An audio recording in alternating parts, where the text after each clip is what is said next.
my god guys, this is so peaceful. Exam सक्यो नि त बल्ल बल्ल अनि एक्जाम सकेपछि अब फ्रेस त हुनु पर्यो.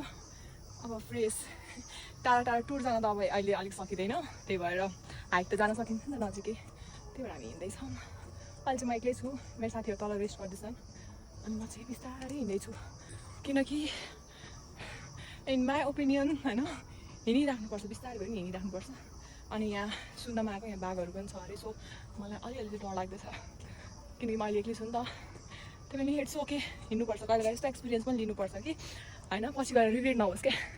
म त बुढो भइसकेँ, म त अब सक्दिनँ. नो ब्रो नो, जहिलेसम्म सकिन्छ तहिलेसम्म हिँड्ने हो.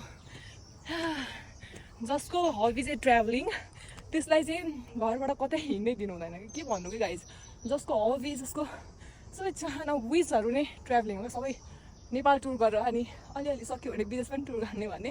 अब त्यस्तो पैसा त कमाइँदैन होला, र पनि त हुन्छ नि त, अलिकति घुम्नु पऱ्यो, फ्रेस हुन्छ माइन्ड. काम काम काम गऱ्यो भने त सकिँदैन पढाइ, नो. अनि त्यही भएर म अहिले एक्लै हिँड्दैछु फर रिफ्रेसमेन्ट. तर अहिले अलिकति हालत चाहिँ यस्तो भइसकेको छ, पसिनै पसिना. सो तर ठिक छ.